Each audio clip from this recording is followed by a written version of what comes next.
আজ শ্রীধাম নবদ্বীপ ধাম শ্রীমান গৌর সুন্দর আমার শশী মায়ের দুলালিয়া রাধা রানীর পরাণ বধুয়া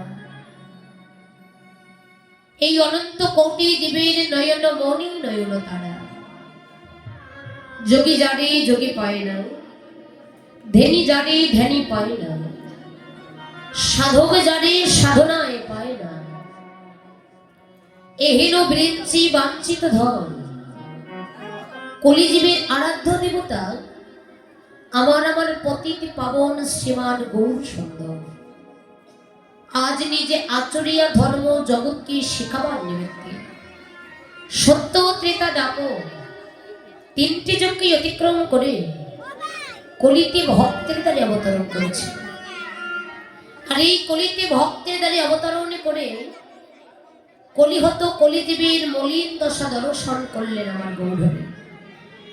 কলিজীবীর মলিন দশা দর্শনে করে এই কলির জীবগণকে উদ্ধার করিবার প্রত্যাশায় যে ধনগুলো কি গোপনে ছিল সেই ধনটা কি বলে মধুমাখা হরিনাম কৃষ্ণ নাম, যে নাম ছাড়া কলিযুগে কলিজীবের আর কোনো গতি নেই, যে নাম ছাড়া কলিযুগে কলিজীবের আর কোনো উপায় নেই। সেই হরি নামের পশরা প্রেমের পশরা ভগবান নিজেই মাথায় ধারণ করে নদিয়া নবদ্বীপের মাটিতে অবতরণ করলেন। প্রত্যেকটি জীবের দাঁড়ে দাঁড়িয়ে গিয়ে জীবের হাতে ধরে পায়ে ধরে নাম বিতরণ করছে। কেন বলে কলিযুগে কলিজীবের একটাই সম্বল হরের নামই বা কেবল। সত্য যুগে ছিল ধ্যান তপস্যা, তার দিনের পর দিন রাতের পর রাত আহার নিদ্রা সংসার কর্ম সবই কিছু ফেলে রেখে এক মনে এক চিত্তে হরিওম তস্যৎ হরিওম তস্যৎ হরিওম তস্যৎ বলে সাধনা করেছে। সাধনা করে তারা ভগবানের কৃপা লাভ করলেন, কারণ তাদের পরমায়ুটা অনেক বেশি ছিল। সত্য যুগের মানুষের পরমায়ু ছিল 1 লক্ষ বৎসর, তাই তারা ধ্যান তপস্যা করে ভগবানের কৃপা লাভ করলেন। ত্রেতা যুগের মানুষের পরমায়ু একটু কমে এসেছিল কত? ত্রেতা যুগের মানুষের পরমায়ু ছিল 10,000 বৎসর, তাই তারা যাগযজ্ঞ করে ভগবানের কৃপা লাভ করলেন। নরমেধ যজ্ঞ, অশ্বমেধ যজ্ঞ, জগতে অনেক প্রকার যজ্ঞ ছিল। এই যজ্ঞ করে তারা ভগবানের কৃপা লাভ করলেন। সত্য গেল, ত্রেতা গেল, এবার এলো কি দাপর যুগ। দাপর যুগের মানুষের পরমায়ু আরো একটু কমে এসেছিল। কত ছিল? দাপর যুগের মানুষের পরমায়ু ছিল 1000 বৎসর। তারা সেবা পরায়ণ পূজা অর্চনা করে ভগবানের কৃপা লাভ করলেন। সত্য ত্রেতা দাপর তিনটি যুগ পেরিয়ে এবার এলো ঘোর কলিযুগ। যে কলিযুগের মানুষ আমরা, এই কলিযুগে কলিযুগের মানুষের পরমায়ুটা কত মা? 100 বছর। কিন্তু বর্তমানে কেউ 100 বছর বেঁচে থাকে? কতজন থাকবে? বর্তমান সময়ে দেখবেন 60 বছর বেঁচে থাকাটাই বড় টাফ ব্যাপার। তো 100 বছরের পাওয়া যায়, হয়তো দেখবেন 2-4টা এলাকা মিলে একজন বেঁচে আছে। তো কলিযুগে কলিজীবীর মানুষের পরমায়ুটা এতটাই স্বল্প, তো ভগবান সিদ্ধান্ত দিলেন তোমাদের যাগযজ্ঞ করতে হবে না, তোমাদের সাধনা ধ্যান তপস্যা করতে হবে না, সেবা পরায়ণ পূজা অর্চনা করতে হবে না। যদি পারো প্রেম একবার বদন ভরে হরে কৃষ্ণ নাম তোমরা কেন? তোমাদের একটাই সম্বল হরের নাম, হরের নাম, হরের নামই বা কেবল। কলো নাস্তে বনাস্তে বনাস্তে বগতির। হে কলিহত জীব, হাতে করো গৃহ কর্ম, মুখে বলো হরি, মানব চরম তোমার যাইবে গো তুমি। আগে বদনে হরি বলো, আগে বলার অভ্যাস করে নাও। যখন বলার অভ্যাস হয়ে যাবে, তুমি যদি হরি নামকে ছাড়তে চাও, দেখবে হরি নাম যে আর কোনোদিন তোমায় ছাড়বে। নামের এমনই শক্তি, নামের এমনই গুণ, নামের এমনই মহিমা। কেউ যদি অবহেলা করে নাম শ্রবণ করে মা, এতেও দেখবে তার উপকার হয়ে যায়। অবহেলা করে নাম শ্রবণ করতে করতে নাম শ্রবণ করতে করতে যদি একবার নামের কৃপা হয়ে যায়, আপনি হরিনামকে ছাড়তে চাইলে হরিনাম আর আপনাকে ছাড়ব। নামের এমনই শক্তি, নামের এমনই গুণ, নামের এমনই মহিমা। তাই বলেন হে জীব, তোমরা হাতে করো কাজ, মুখে বলো হরি, মানব জনম তোমার যাইবে গোতরি। মুখে বলো হরি, মানব জনম তোমার যাইবে গোতরি।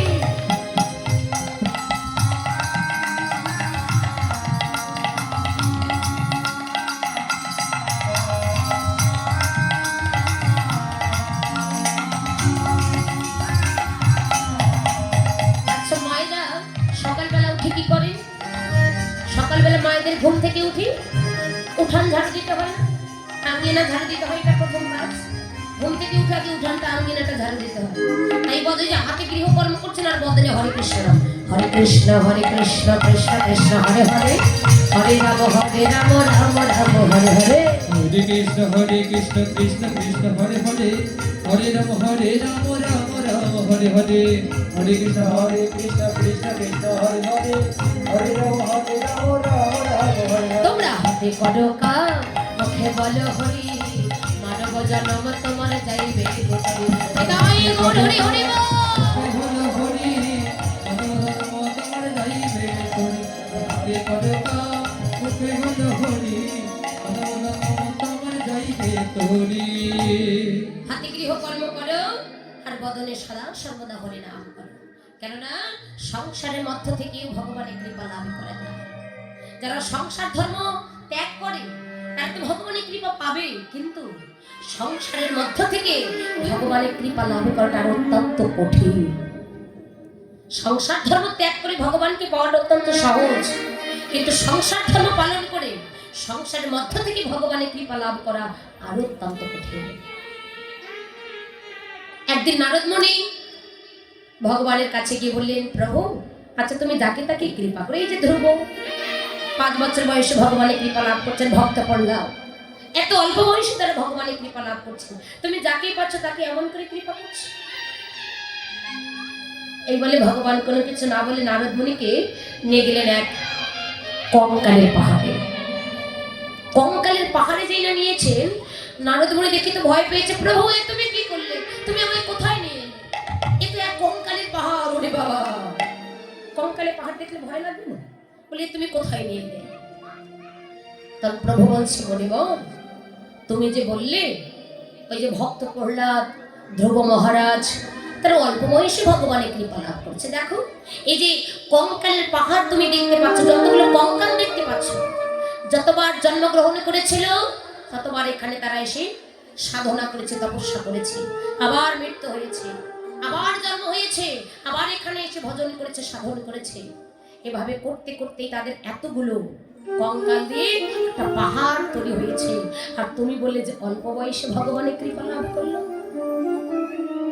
আচ্ছা তাহলে দেখো তোমাকে একটা কাজ, মানে সামনে একটা পরীক্ষা। 1 বাটি তেল দিয়েছেন বাবা, বলছি এই যে 1 বাটি তোমায় তেল দিলাম, এই 1 বাটি তেল নিয়ে এই যে গ্রামটা আছে, এই গ্রামটা তুমি ঘুরে আসবে। তবে শোনো সাবধান, 1 বাটি তেল যে আমি তোমায় দিলাম, এই 1 বাটি তেল থেকে 1 ফোঁটা তেলও যেন আবার পড়ে না যায়। বলে বেশ, এটা কোনো ব্যাপার হলো, ঠিক আছে দাও। প্রভুর কাছ থেকে নারদ মুনি 1 বাটি তেল নিয়েছে।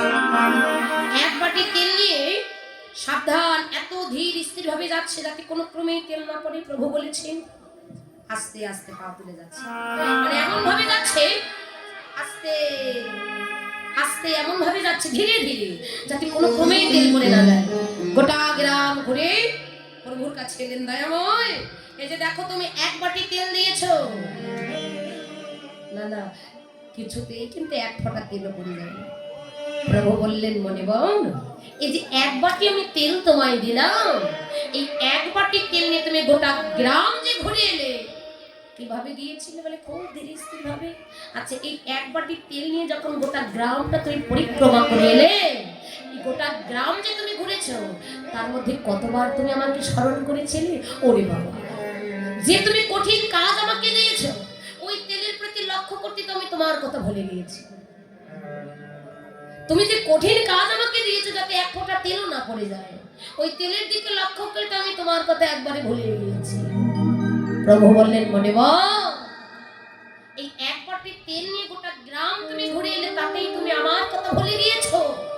আর যারা সংসার ধর্ম পালন করে, সংসারে কত কাজ করতে হয়, ছেলে মেয়ের জ্বালা, সংসারের কত জ্বালা, কত কিনা করতে হয়। একটা সংসারে কত কাজ নামো, একটা সংসারে দেখবেন যারা সংসার যারা পরিচালনা করে, যারা সংসারের প্রধান, তাদের যে কত টেনশন, কত কিছুতে তাদের মেইনটেইন করতে হয়। প্রভু বললেন মনিবর, যারা সংসার ধর্ম পালন করে, সবকিছু মেইনটেইন করে, তারা আমাকে স্মরণ করছে, তাহলে তারা আমার কৃপা পাবে না। আর যারা তাহলে তারা যদি আমার কৃপা না পায়, তাহলে কে কৃপা পাবে? আর যারা ওই পথে পথে ঘুরে ঘুরে বেড়ায়, যারা 70-80 বছর বয়স হয়ে গেল তথাপিও লুঙ্গি পরে তাস খেলছে আর পথে পথে ঘুরে বেড়াচ্ছে, তারা কি আমার কৃপা পাবে?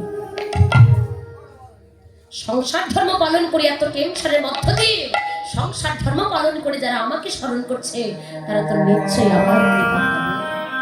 তারা কেন পাবে না? তাই মা, সংসারের মধ্য দিয়ে ভগবানের কৃপা লাভ করা যায়। আর আমরা সংসারের মধ্য দিয়ে তাকে কিন্তু কেউ স্মরণ করি না।